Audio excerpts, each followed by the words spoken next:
Hola, buenos días, bienvenidos. Estamos comenzando nuestro tiempo devocional en esta mañana.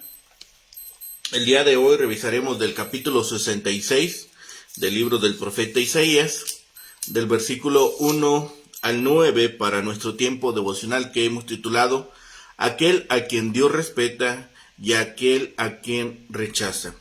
Aquel a quien Dios respeta y aquel a quien rechaza. Bienvenidos a la lectura de nuestra porción. Recuerden que estamos leyendo la Nueva Traducción Viviente para nuestro tiempo devocional. Dice la palabra de Dios, capítulo 66, versículos 1 al 9. Esto dice el Señor: El cielo es mi trono, y la tierra es el estrado de mis pies. ¿Podrían acaso construirme un templo tan bueno como ese? ¿Podrían construirme un lugar de descanso así? Con mis manos hice tanto el cielo como la tierra. Son míos con todo lo que hay en ellos. Yo, el Señor, he hablado. Bendeciré a los que tienen un corazón humilde y arrepentido, a los que tiemblan ante mi palabra, pero a los que escogen sus propios caminos y se deleiten en sus pecados detestables, no les aceptaré sus ofrendas. Cuando tales personas sacrifiquen un toro, no será más aceptable que un sacrificio humano. Cuando sacrifiquen un cordero, será como si hubieran sacrificado un perro. Cuando traigan una ofrenda de grano, igual sería que ofrecieran sangre de cerdo. Cuando quemen incienso, será como si hubieran bendecido a un ídolo. Yo les enviaré grandes dificultades. Todas las cosas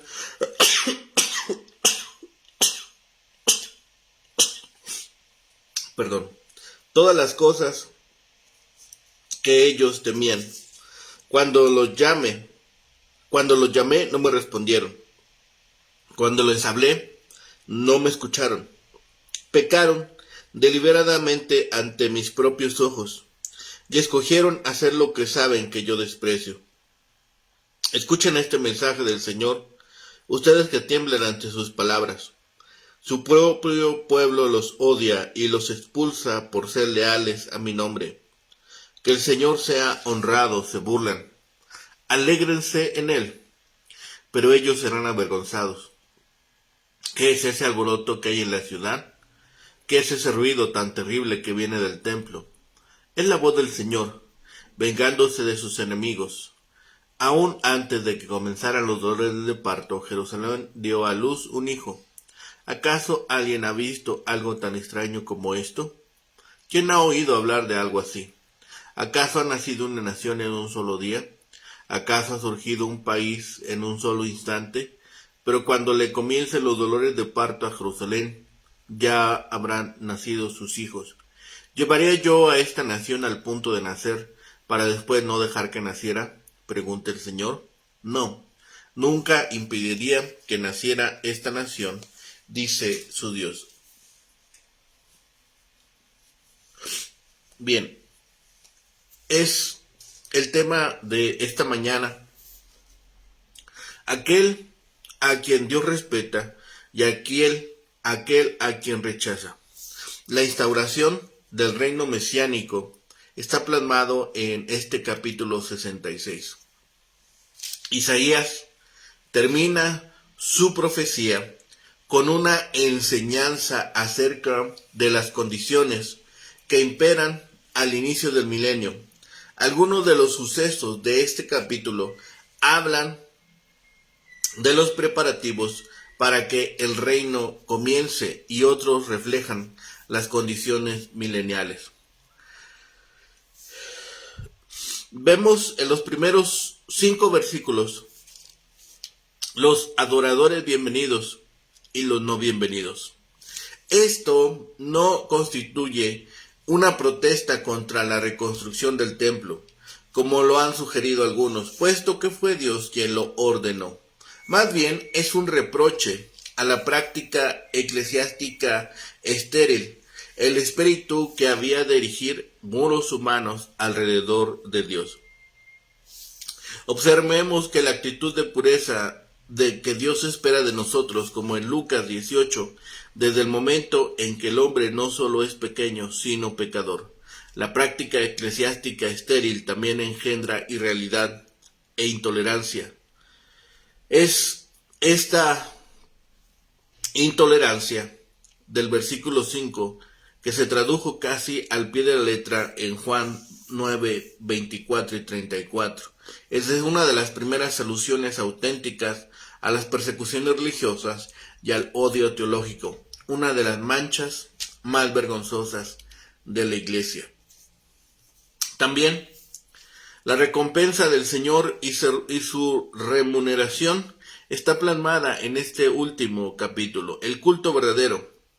Estos versículos señalan la naturaleza del culto espiritual, que no depende de lugares especiales en la tierra, sino de la actitud del corazón humilde delante de Dios.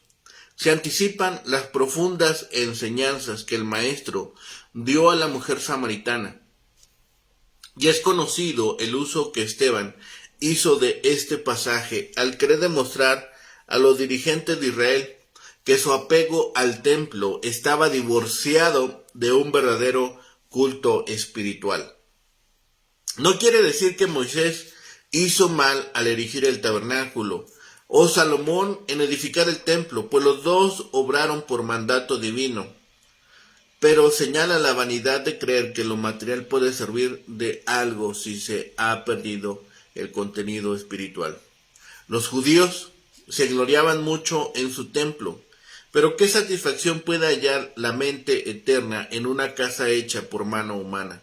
Dios tiene un cielo y una tierra de su propia hechura y templos hechos por el hombre, pero los pasa por alto para mirar con favor al que es pobre de espíritu y serio, humilde y abnegado, cuyo corazón está verdaderamente dolido por el pecado. Tal corazón es un templo vivo para Dios.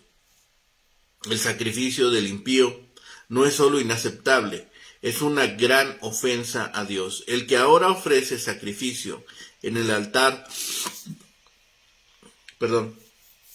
conforme a la ley, en realidad pone de lado el sacrificio de Cristo. El que quema incienso desprecia el incienso de la intercesión de Cristo, y es como si bendijera a un ídolo. Los hombres se engañan por la vana confianza con que se engañan a sí mismos. Los corazones incrédulos y las conciencias impuras no necesitan para ser los desgraciados otra cosa que imponer sus temores, sea lo que sea que los hombres ponen en lugar del sacerdocio de la expiación y la intercesión de Cristo será hallado abominable por Dios. Este último capítulo de la profecía de Isaías tiene que ver con los juicios de Dios y con el júbilo de Sión. Habla de la separación final y las recompensas que serán asignadas cuando se levanten las grandes cosechas mundiales, tanto del trigo como de la cizaña. El capítulo en total continúa las distinciones y la separación hechas evidentes en el capítulo 65, pero la lleva a un enfático contraste final. Así, todo este capítulo nos va hablando de que de manera figurada Dios se ve sentado sobre un trono y la tierra como el estrado de sus pies. Puesto que está lleno de majestad, nadie puede edificar una casa para que Él habite. Él es el creador. Sin embargo, Él valora por encima de su creación inanimada a aquel que es pobre y humilde de espíritu y que sigue su palabra. De una forma u otra, ese es el mensaje de Isaías a través de todo el libro. Dios quiere que su pueblo siga la verdad que Él ha revelado. El pacto mosaico fue dado a Israel primordialmente por esta razón, apuntando al pueblo hacia la palabra de Dios. Isaías indicaba que necesitaba obedecerla si querían disfrutar de sus bendiciones. El Señor será el juez. Versículos 3 al 6. Las extrañas comparaciones que aparecen en el versículo 3 indican que los sacrificios religiosos del pueblo eran solamente un rito externo y que dentro de su corazón todavía eran homicidas idólatras y pervertían las leyes alimenticias que Dios les había dado. En realidad, seguían sus propios caminos en lugar de los del Señor. Por tanto, Dios les mandaría escarnios. Los habitantes de Israel, que profesaban conocer a Jehová, pero que al mismo tiempo odiaban y discriminaban a los hijos de Dios, serían avergonzados con la disciplina del Señor al ver el templo destruido por los babilonios. Es esta la consumación de paz como un río. Los judíos fieles y temerosos de Dios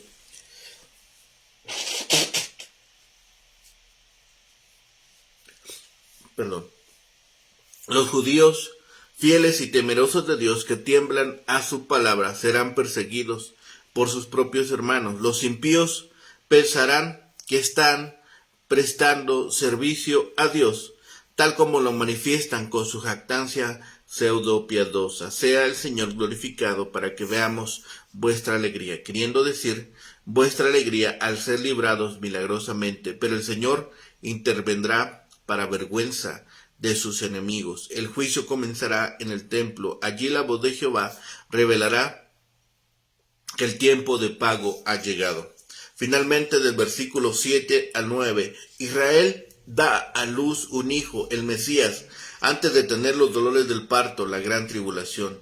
En el 8 da a luz hijos después de los dolores. El primer nacimiento tuvo lugar hace unos 2000 años en Belén. El segundo es el renacimiento espiritual de Israel que ocurrirá después de la tribulación. Nada impedirá que Dios realice este propósito. Si pensamos en el tema, aquel a quien Dios respeta y aquel a quien rechaza, veremos que Dios en el cielo, con su trono, y la tierra como estrado de sus pies, y este Dios que desdeña templos hechos por el hombre y busca más bien habitar corazones de pobres y contritos. ¿Dónde está pues la casa que uno podría edificar que fuera adecuada para el lugar de su reposo? El Dios que llena cielos y tierra no necesita un templo. Así vemos primeramente el hombre a quien Dios respeta. Pero miraré a aquel que es pobre y humilde de espíritu y que tiembla a mi palabra. Miraré favorablemente al hombre que es humilde y se siente aplastado en espíritu y tiembla a mi palabra, más bien que aquel que mata un buey como si matara un hombre, que sacrifica una oveja como si quebrara el pescuezo de un perro, que trae una oblación de cereal como si fuera sangre de cerdo, que ofrece incienso como si estuviera adorando ídolos. Dios no considera de la misma manera a todos los hombres. Acepta solamente al que es pobre y humilde y temeroso de Dios en sus actitudes. Y aquí está la verdadera casa de Dios, el templo del alma del arrepentido cuya vida espiritual responde a la de Dios mismo. Él declara: lo que me importan son las criaturas humildes, quebrantadas, que se asombran de todo lo que digo. El hombre a quien Dios rechaza, versículos 3 y 4, Dios rechaza al que no aprende que el culto sin amor a Dios convierte nuestras solemnidades en pecados. La seguridad espiritual no ha de ser una mezcla de paganismo y piedad. La salvación viene solamente del Dios eterno y viviente, que muestra su misericordia y su gracia solo hacia el penitente creyente. En lo que hace a la salvación, pues no todos los caminos llevan a Roma. Lo que condena no es el sacrificio en sí, sino una práctica de sacrificios que había sido profanada con corruptas prácticas paganas. Isaías está plenamente seguro de que todo acto de culto hipócrita es una abominación idólatra. Esto es lo que trata de mostrar claramente a aquellos de sus días que habían escogido sus propios caminos para salvación y cuyas almas amaban las abominaciones. Por abominaciones pensemos en ídolos. Había aquí un grupo que se gloriaba en su vergüenza. De todos los tales, Dios el Eterno declara: también yo escogeré para ellos escarnios, calamidades, tormentos, aflicciones. No es extraño que el apóstol Pablo diga: por esto Dios les envía un poder engañoso para que crean la mentira. 2 Tesalonicenses 2:11. En todo esto, no es más que un capricho lo que guía su elección en toda forma de abominaciones. Creedme, a mi capricho escogeré los terrores que traeré sobre ellos. Aquí el voto divino es traer sobre esos paganos las mismas cosas que ellos tratan de evitar con sus prácticas paganas.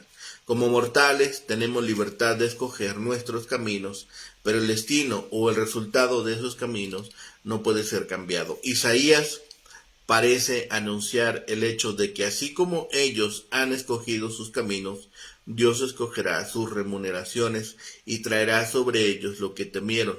Lo recompensará de acuerdo con sus obras. Esto es lo irónico del universo moral. Dios ajusta el castigo a la práctica. La recompensa divina es acorde, dice el versículo 4. Llamé y nadie respondió. Significaría que los que no prestan oído al llamado de Dios descubrieron que Dios se ha apartado del llamado de ellos. ¿Cuánto tiempo puede uno ignorar a Dios y sin embargo esperar su respuesta? Hablé y no oyeron. Antes hicieron lo malo delante de mis ojos y escogieron lo que me desagrada. La obstinación, la sordera deliberada obedece al engaño. Su castigo es adicional engaño por el engaño del pecado.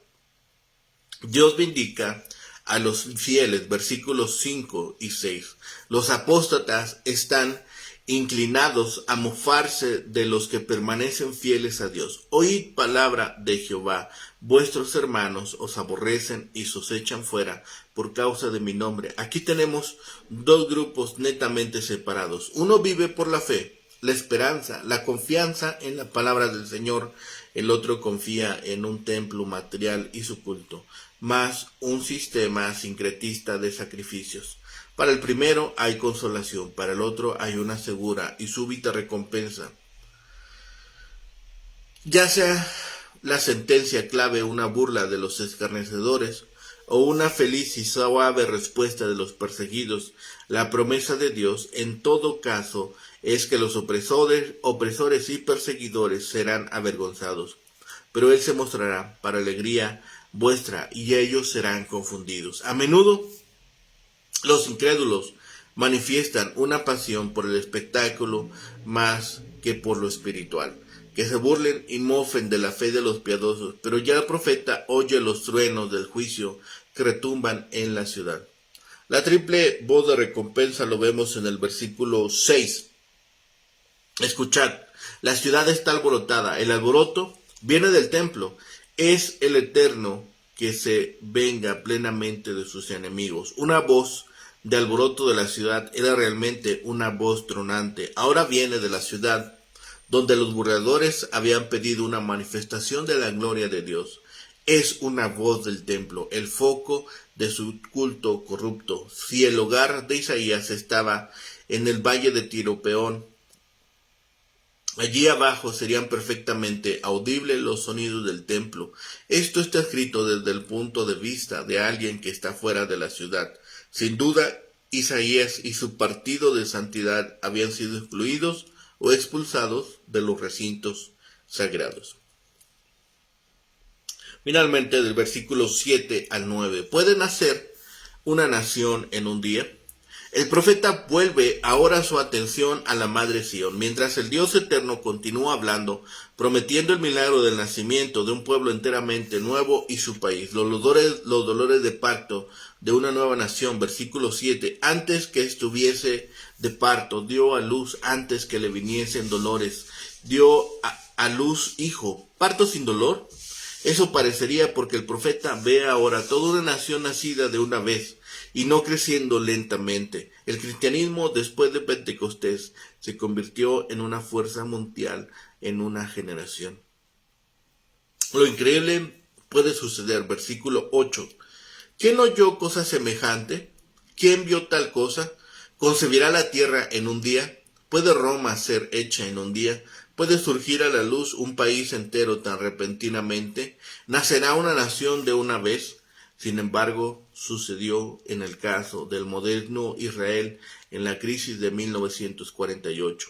Esa pequeña nación declaró su identidad y había sido capaz de mantener su independencia como nación contra grandes inconvenientes. Algunos comentaristas, sin embargo, hacen que el niño hombre se refiera al Mesías. Otros aún ven el advenimiento de un Israel puramente espiritual en los seguidores del siervo sufriente. Cuando Sión estuvo de parto, dio a luz sus hijos. Apenas Sión sintió dolores cuando dio a luz sus hijos. Esta lectura está de acuerdo con lo que precede. El Targum judío tiene una lectura aún sobre estos versículos. Antes que la calamidad venga sobre ella, será redimida, y antes que venga sobre ella el temblor, como los dolores sobre una mujer encinta, su rey será revelado. El curso ordinario de la naturaleza, el dolor debe preceder al nacimiento y la tribulación debe ser anunciadora del triunfo, pero cada uno de ellos es una señal de un suceso cierto y venidero. Dios no empieza algo que no pueda terminar. Versículo 9. Yo que hago dar a luz, no haré nacer, dijo Jehová. Recordemos que aquí el lamento de Ezequías está sobre la misma situación. Nuestro profeta, sin embargo, está seguro de que la obstetricia sabe algo acerca de la adecuada oportunidad del parto y el nacimiento. Yo que hago engendrar, impediré nacimiento, dice tu Dios. El Señor ha empezado a restaurar a su pueblo.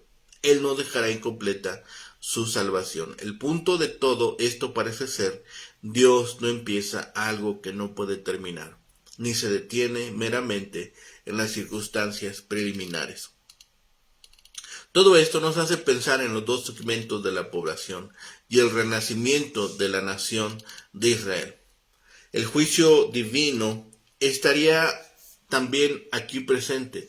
Todo el capítulo 66 es la continuación de la respuesta divina a la oración del profeta, la cual la vimos en el capítulo 55. En los primeros 6 versículos el profeta vuelve a referirse a los samaritanos, enfocándose esta vez no en las prácticas idolátricas que indicamos en la sección anterior, sino la intención de los samaritanos de levantar a Jehová un templo en Samaria, que compitiera con el templo de Jerusalén. Este dato situaría el contenido del capítulo 66 en los días en que el templo de Jerusalén estaba por terminar de ser reconstruido, o luego de su dedicación, que había sido la ocasión de la alegría de la que se habla el versículo 5. La actitud de rivalidad no era algo nuevo para los descendientes de las tribus del norte de Israel. El templo de Betel fue erigido por el mismo propósito. También la santidad del monte Gerizim para los samaritanos era fruto de una rivalidad teológica con los hijos de Judá. En los versículos 1 y 2 vimos que Jehová expresa que Él no necesita una casa o un templo. Él habita en los corazones de aquellos que le temen, de aquellos que le aman. Finalmente, en los versículos 5 y 6, el profeta cita las palabras de Jehová: vuestros hermanos, los samaritanos que os aborrecen, serán avergonzados. Esto habría de suceder, y esto también se convertiría en una promesa para el pueblo de Israel. Todo esto nos lleva a pensar sobre las cosas que vendrían. Finalmente, del versículo 7 al 9, predice el nacimiento de Israel en tiempos del reino mesiánico milenario.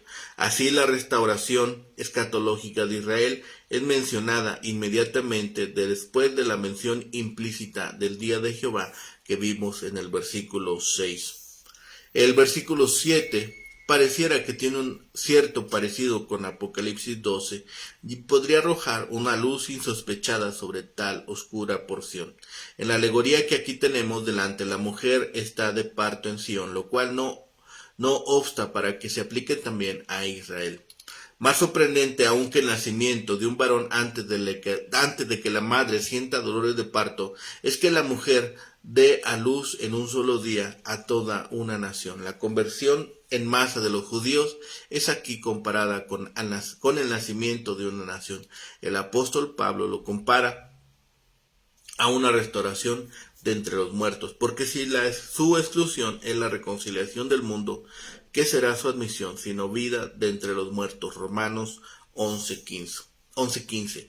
Esto será obra de Dios, quien no deja nunca las cosas a medio hacer. El versículo 9 dice así literalmente, según el original hebreo: ¿acaso haré yo llegar hasta el punto de dar a luz y no haré nacer? Dice Jehová. Si yo hago nacer, cerraré el vientre, esto es, dejaré el parto a medio acabar, dice tu Dios. Esto significa que la rápida restauración que se ha iniciado se completará. Dios no dejará su obra sin terminar. Esa es una seguridad que nosotros tenemos y sabemos, porque dice la palabra que aquel que ha empezado la obra en nosotros también la llevará a su culminación. Esa es una promesa y es una tranquilidad que nosotros también podemos vivir y debemos vivir al entregar nuestra vida a Dios, a reconocer a Jesús como Señor y Salvador. Él completará la obra que empezó en nosotros. Vemos que esta idea es una conclusión muy adecuada para el final de la profecía de Isaías y sirve además como respuesta de Dios a la oración de los capítulos 63 y 64. Dios promete que no castigará a Israel más allá de lo que pueda soportar.